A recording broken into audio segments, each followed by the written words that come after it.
Ryan Reynolds here from Mint Mobile with a message for everyone paying big wireless way too much. Please, for the love of everything good in this world, stop. With Mint, you can get premium wireless for just $15 a month. Of course, if you enjoy overpaying, no judgments, but that's weird. Okay, one judgment. Anyway, give it a try at mintmobile.com/switch. Upfront payment of $45 for 3-month plan, equivalent to $15 per month required. Intro rate first 3 months only, then full price plan options available. Taxes and fees extra. See full terms at mintmobile.com.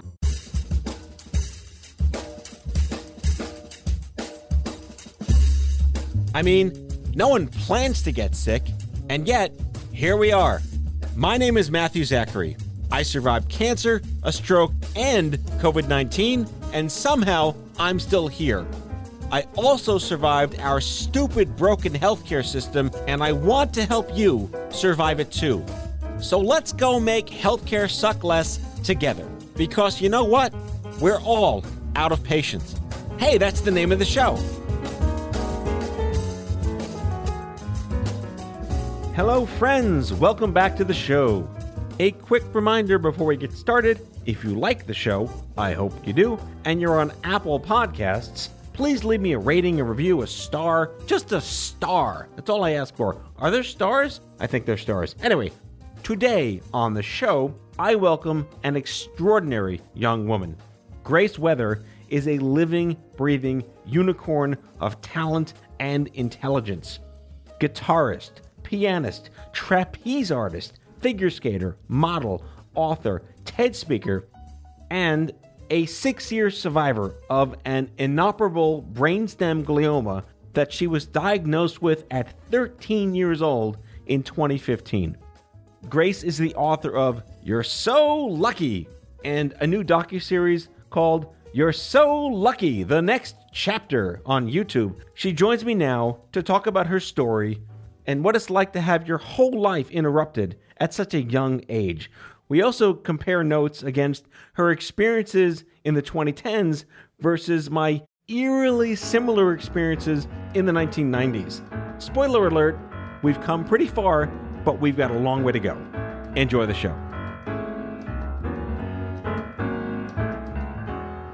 Grace Wethor, thank you so much for coming in out of patience. I've been following your career. I'm very impressed and very inspired by what you've chosen to do with your life before and after bad things happen to you. But it's a pleasure to have you here on the show. Thank you so much for having me. I'm excited to be here. So 3 words people don't wake up and hope to hear one day. Brainstem glioma. Lots of syllables there. Clearly not something you were ready to be hearing at the age of 13 with your parents. But I do want to focus first on what we have in common as brain people, which is this grotesque degree of being misdiagnosed and ignored. Can you talk us through the comedy of terrors that led up to you actually being told there's actually something wrong with you? Yeah, I think that's definitely a common topic of discussion among a lot of different cancer patients and especially brain tumor patients. I was 13 years old when I started getting sick and tired. My mom took me to pediatrician after pediatrician who told me I was making it up for attention. I was depressed. I was just a teenager. I heard every single thing in the book. One day, my mom thought that I might have mono, so she took me to the emergency room where they did blood work. They found out I didn't have mono, but my red and white blood cell counts were very far off. So I ended up in the hematology and oncology department for leukemia.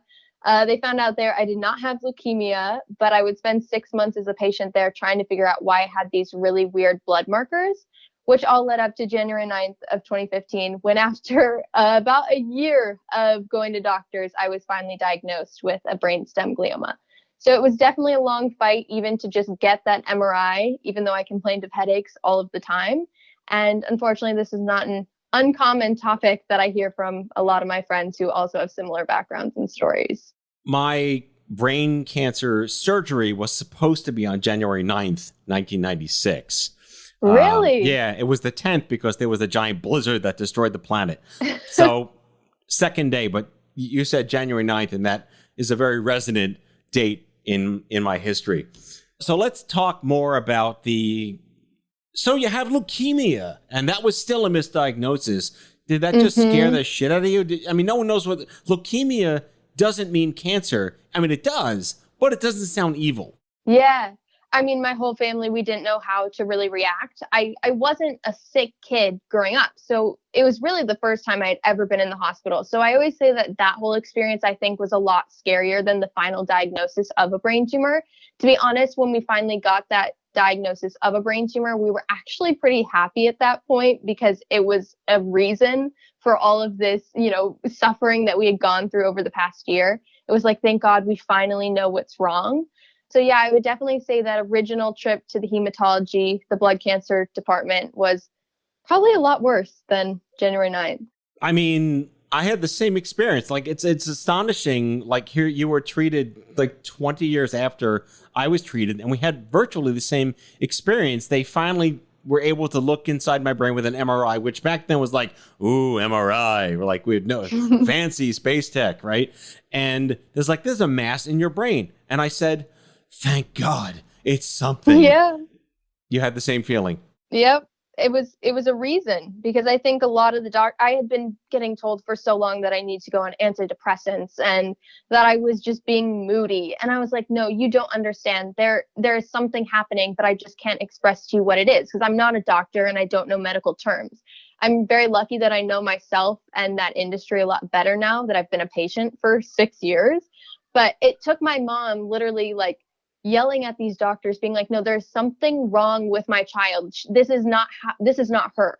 It took that much, advocating for ourselves and for our family to even get in the room and get these doctors to listen to us. And I've heard so many stories of people who it was passed off as eating disorders. It was passed off as like migraines and concussions. I know one girl where the doctor said to her face, he said, if this is a brain tumor, I will quit my job because I'm not a real doctor if this is a brain tumor. She goes into the MRI, hour later, he has to come in and apologize. He's like, you have a brain tumor.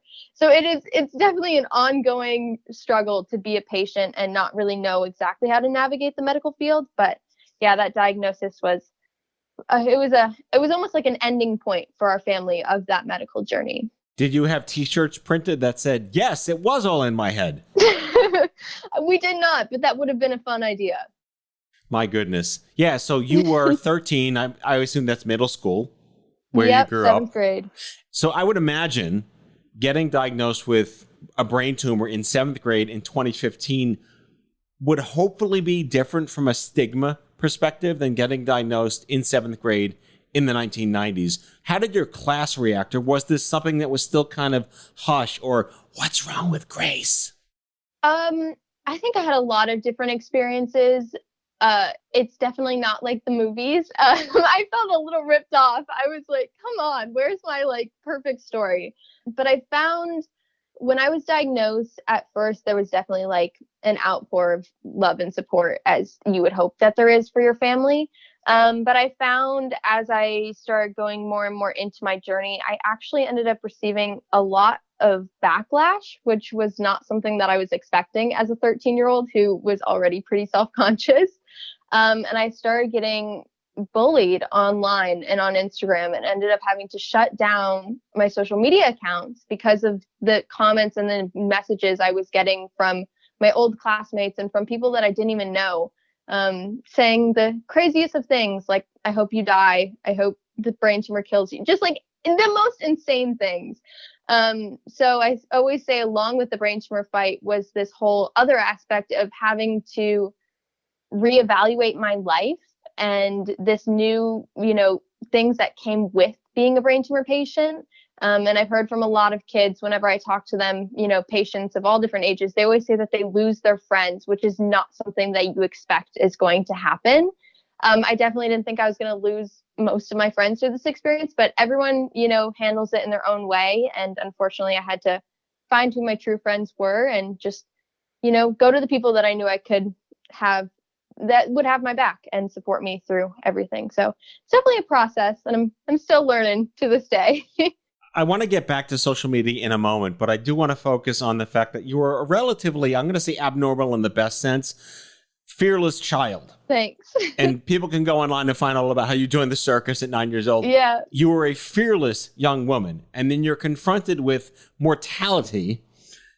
Did being fearless come in handy, or did it like soften the blow of having fear?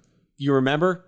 I would say, to be honest, I don't really remember everything. That whole 6 months is kind of a blur. When I was diagnosed, I was told that there was nothing medically that could be done to treat my type of tumor. And I was given an 8% chance of survival for 6 months. So I was kind of living with this mindset of, if I only had 6 months left, how was I going to make every single day better than the last and make sure I'm doing what I love every single day? So within those 6 months, I was kind of living in this mindset of like, okay, nothing really matters, so I might as well do whatever I want. And that led me on some pretty crazy adventures. But so I'm not sure if it was a lack of fear. I think I still had fear. And I think I still had fear back when I was performing in the circus as well. But I think it was the want to achieve something like else overpowered any fear that I may have had. So like in the circus, they always taught us, they're like, it's afraid to be like, it's okay to be afraid that you're like 30 feet in the air. But the want of perfecting the trick was always bigger than that fear. So we just did it. And so I feel like it was kind of the same way here. I was definitely still afraid. I was 13 and I was told that I had 6 months to live. But my want to live my life to the best of my ability was bigger. You are me incarnate, because I was also given 6 months to live. I swear, like literally, that was like at your affair. Crazy. And I was just about to graduate from college, and like they're like, "Oh, too bad. Sorry about that." At the one thing we also have in common is I'm a pianist. You're a pianist. And again, it's your brain, right? It's like you can't see inside it. It's freaky. It's not like a cancer on your skin or in your breasts or testate. It's like in your head. You know, you can't control it. Like this alien is living in your brain. Did you have any neurological side effects? Because I do want to explain to the listeners that, you know, the brainstem, that's like way, way, way in your brain. That's not like an outer brain. That's like the core of the earth brain, right? Yeah. What happened there? So the brainstem is pretty much the deepest part of the brain. It's connected to the top of your spinal cord, and it's in charge mainly of bodily functions that are more related to like the actual movement and function of your body. So it controls your swallowing, your muscles in your face, your heart, things like that, your lungs. So for me, I noticed I was having a really hard time swallowing, and I would have these like fits or like attacks where I couldn't breathe. I would keep breathing in, but my body couldn't release my vocal cords to breathe out.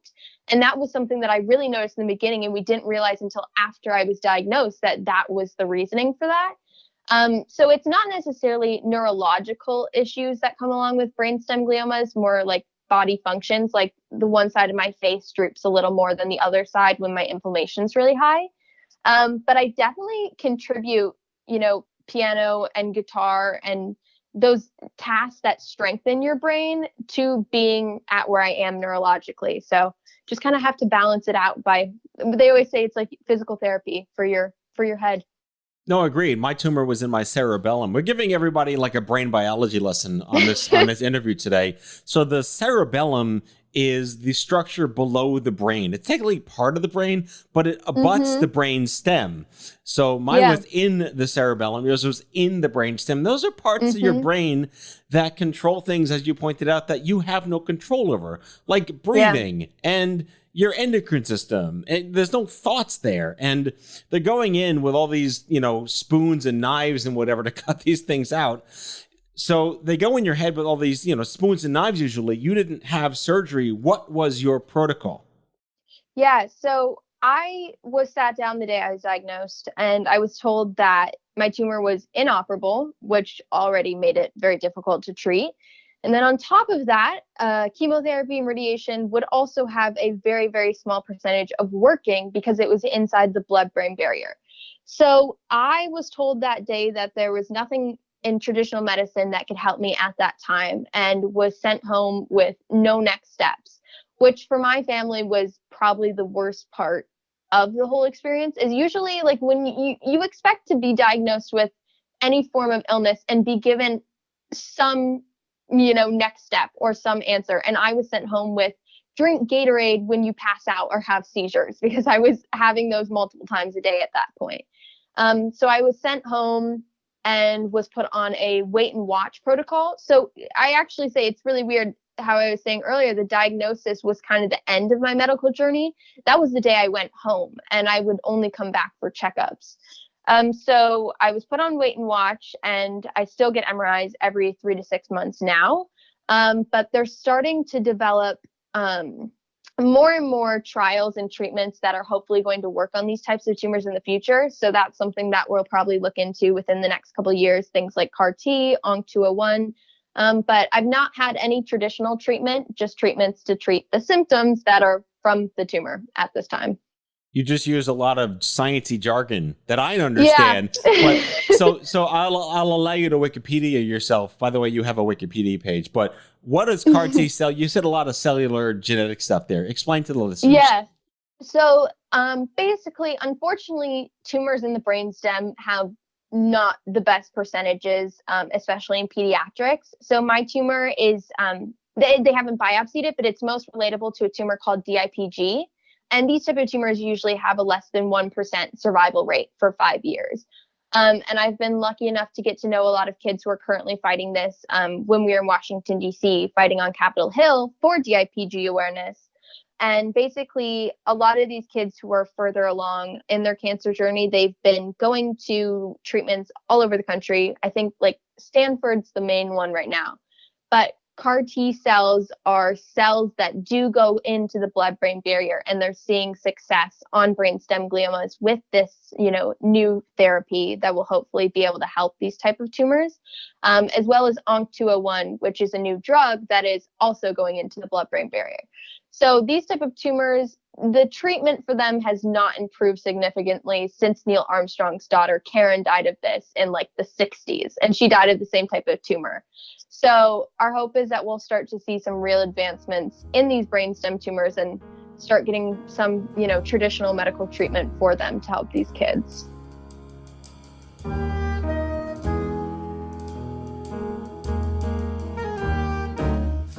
Back with our guest after the break.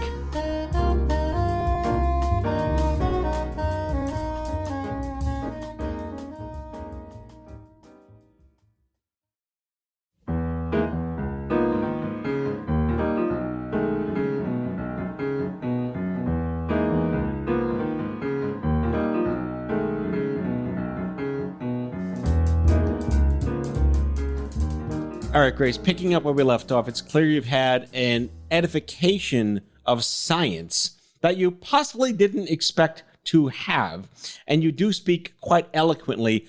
I want to get to how you're now imparting that downstream to communities and other patients, but I can't help but want to go back to the fact that I had such a benefit of having no internet when I was diagnosed.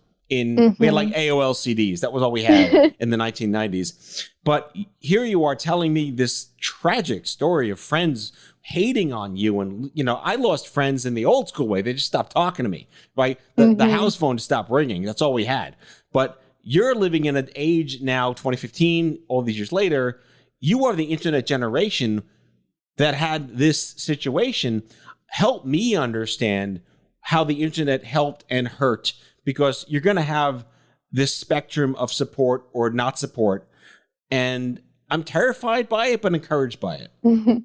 Yeah, I think you nailed it. It's the best thing and the worst thing at the exact same time. I think for me at the beginning of my journey, it was obviously the source of a lot of pain and, issues in the beginning of my experience. But as I realized that other people's opinions don't matter, which is still, it's a lifelong battle to remember that. But I used the internet to start finding people that would understand.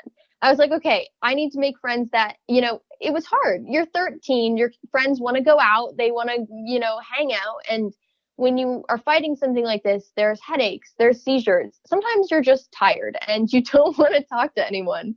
And so I think I was like, okay, I need to find people that will understand then. If I need new friends, who will get it? And I was like, it's going to be other kids who have been through similar situations.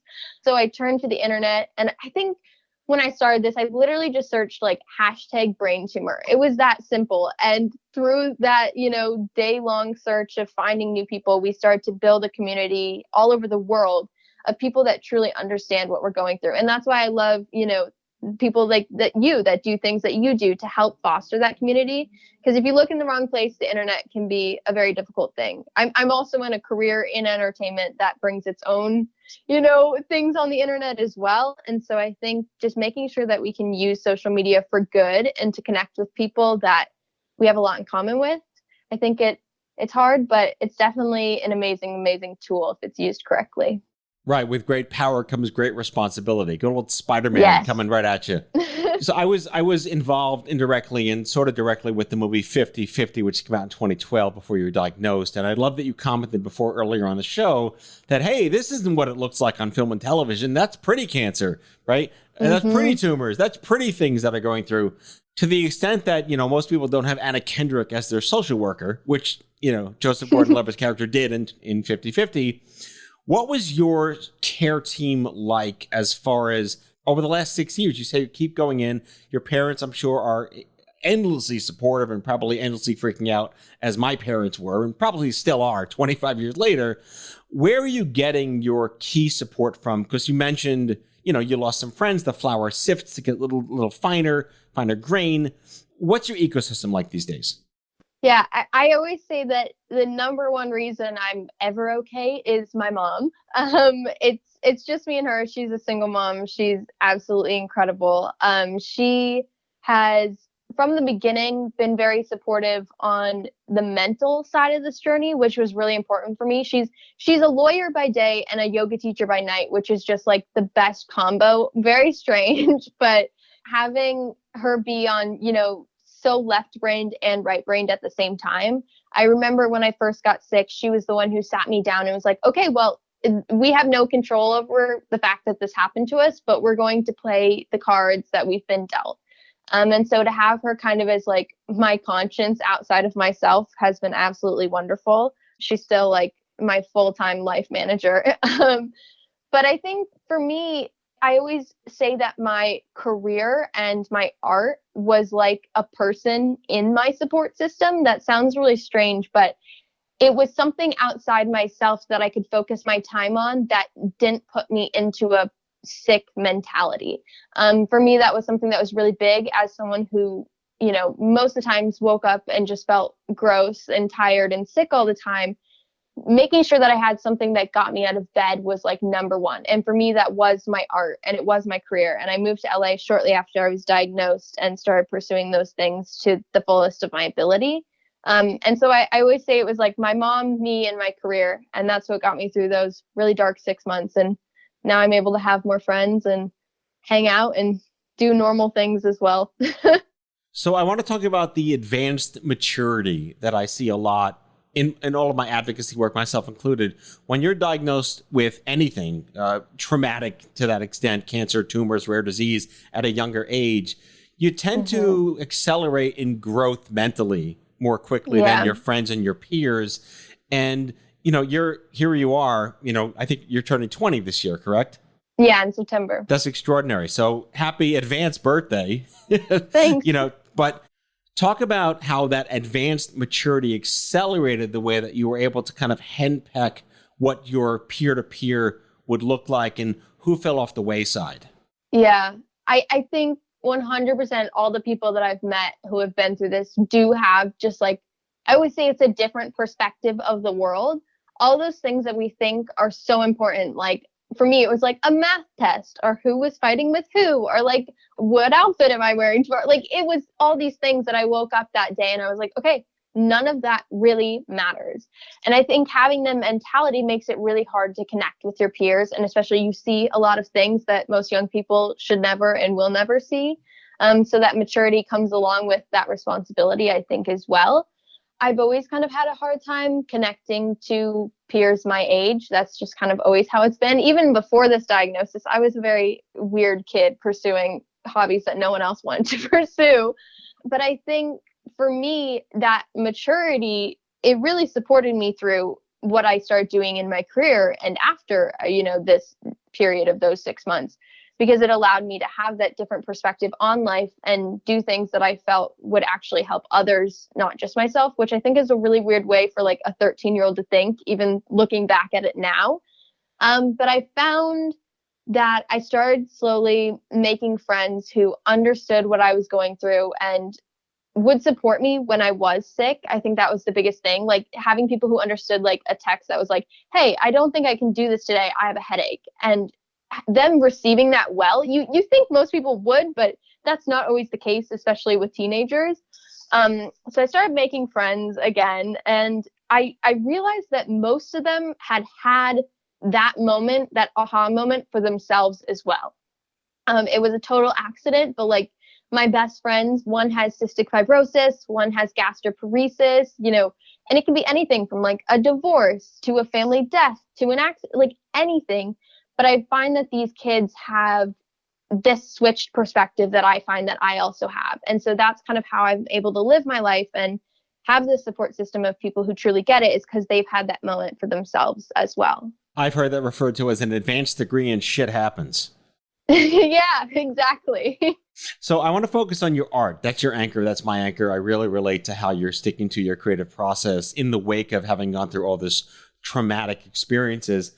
You chose to write a book, and what I love about your book, You're So Lucky, is that perfect sort of sardonic, satirical wit on making fun of the things that are awkward when people say, but you look great. How are you feeling? Yeah. Oh, you're so lucky. So obviously that's a fantastic tongue-in-cheek, but why a book? And now there's a docuseries that's tangential to the book. Mm-hmm. Well, I'm so glad you understood that reference, because most of the time when people ask me, when they don't get it, I'm like, oh, you must not be a survivor, because this is something that we get told every single day. I started the book off with this paragraph. It's like, I tell people that I have a brain tumor, the first thing they say is, oh my God, I'm so sorry. And then they say, but you're so lucky. And I thought that was always so interesting, because I didn't know if I considered myself lucky. And it's like, would you have considered me lucky when I was told that I had 6 months to live? Like, I just had this weird relationship with this saying that strangers would tell me on a daily basis. So I had been playing with this idea of luck and writing this book, You're So Lucky. And I wrote as much as I could, but every time I read it, it felt like there was something missing, because I knew that this book would go wider than just the brain tumor audience. I hoped that it would help brain tumor patients, but I knew it would go to people who were not familiar with brain tumors as well. And I thought my perspective was very one-sided, especially because I hadn't had more traditional treatments like surgery or chemotherapy. And I was also kind of on the other side of things at this point. So I felt I had a very, positive outlook on things, which is not always how we feel and the case in most situations. And so I was talking about earlier how I searched #brain-tumor on Instagram, and I was starting to find these people all over the world who had similar situations to me. And then it just kind of clicked. I was like, I need to have the stories of more than just myself. So I searched #brain-tumor on Instagram again, as simple as it may sound. And I started finding people, and we put together this group of 15 people who all had, different but similar brain tumor stories, and wrote from their perspective of what this illness meant to them. I think I had been just wanting to write a book since I was very young. The book started when I was 14 or 15. And it was totally just like, I call them bedroom projects. Like, I was just sitting in my room by myself, and I was like, I'm going to write a book, not thinking that I would ever finish one or it would ever be on a shelf. But then it came out, and I was able to, educate people about this illness, because I think a lot of people just don't know until it affects your family personally. And then this year we had the opportunity to adapt it into a docuseries, which was very, very fun for me as a film fan. Just absolutely extraordinary. So if you're not aware, Grace, I want to make you aware, and our listeners who know this because I mentioned this like endlessly in my show. Your book, your tone reminds me very much of another friend of mine who was a young adult cancer survivor. Her name is Emily McDowell, and she created a greeting card company in the same vein of, but you don't look sick. And she's got cards that say, if this is in God's plan, he's a really bad planner. Or allow me to punch anyone in the face that tells you everything happens for a reason. Anyway, you could look her up at Emily McDowell Studios, but her tone, you remind me of her tone. It's that perfect, people don't know how to respond when you say bad things. Yeah. I'm 25 years out of my cancer, and I still see aunts and uncles and friends every now and then. How are you doing? how's everything? You look great, right? People don't know. Is it fair to expect them to do anything different? My question to you. To be honest, I'm going to say no. And I would not have said that before because I was like, why are all these people treating me like this? Like, I remember being 13 and being like, oh my God, this is so annoying after like day 3 of going into this, like, how are you thing? But I've noticed myself that sometimes even I don't know what to say when other people confront me with their stories. I don't know if we'll ever find that perfect language because I don't think we can ever put ourselves in the shoes of someone else, especially while they're going through it at that moment. I think even I'm sometimes not the best judge of what someone's going through because I'm 5 years out from my diagnosis. You know, I was saying earlier, sometimes I can't even really remember what happened. And so I think while I would love to be optimistic and hope that everyone can understand and be sympathetic in, you know, an authentic way, I don't think that's always possible because it's impossible to fully understand what someone's going through. I always say, though, that I try to live my life thinking in that perspective, which is what I think we can do, like thinking in the perspective of other people are going through something, whether they choose to share it or not. So all we can do is be a nice human ourselves and hope that that rubs off on the people that we interact with on a daily basis. Because I always I don't look like somebody who has a brain tumor. If I was walking down the street, no one would come up to me and be like, oh, you have a brain tumor, you know? And so I think that I always say that cashier is going through something. That person yelling at someone at the mall is going through something. And so I think if we can just be positive in ourselves, hopefully we can spread that, as cliche as it sounds. But no, I don't have an answer for what the perfect thing to say is to someone who's just been diagnosed. I think it's just, I wish that awkwardness could go away, but I'm not sure if it will. But I love the idea of the cards. That's a good icebreaker. Definitely. The docuseries is You're So Lucky, the next chapter. Grace, where can listeners learn more? It is available on Gray Entertainment's YouTube channel. That's the easiest way to watch, I think, if you guys just want to see it right now. There's an ebook version with interview transcripts on Amazon. And then Gray Inc. is the production company. So there's more on their website. There's a Spotify experience. I'm a huge music fan. So if you don't want to watch a show or listen to me talk about myself for 4 hours, you can just listen to the playlist and you'll get the same emotion. So it's a lot of fun. But yeah, Gray Entertainment. Before we go, I understand that you do some voiceover work. Give me your best Brooklyn accent. Oh my gosh. Wait, okay. I'm not prepared for this. Brooklyn. I read that you do a Brooklyn accent. I do a Brooklyn. You read that on the internet. There's a lot of things on the internet. I don't know if I do. I've never done a Brooklyn. It's like, hey, I'm walking here. Is that Brooklyn? Is that considered Brooklyn? I'll give you a mulligan. Go practice your Brooklyn accent. I'll help you. I promise. Oh my gosh. Okay. I got to get better on this voiceover stuff. I'm not very good at this. No, we're BFFs now. We got way too many things in common. It's extraordinary. I can't thank you enough for sharing your story, coming on the show. Way more to come for you. Your future is extraordinarily bright. I'm here to support you however I can. Grace Wethor, not spelled like the atmosphere. Wethor. Grace Wethor. All the things. I can't even outro you because there's so many things to outro you with, but extraordinary human being. Thank you. Tons of details in the episode description. Best of luck to you. Godspeed. Thank you so much for having me and for giving a platform to people who have gone through this. I think it's the number one step towards making sure we can have this community all together. So thank you too. That's all for today, folks. If you like today's show, be sure to subscribe, leave a review, follow us on social, and tell all your friends to listen. Out of Patience with Matthew Zachary is a product of Offscript Media. Our executive producer is Matthew Zachary. Our senior producers are Brianna Seeley, Jen Horanger, and Andrew McDowell. It is mixed and edited by Brianna Seeley. Our theme music is by the Mike Van Allen Quintet and by Mara. For advertising and media inquiries, email media@offscript.com. Hit us up at contact@offscript.com to share comments, feedback, and make recommendations. For more information, visit offscript.com.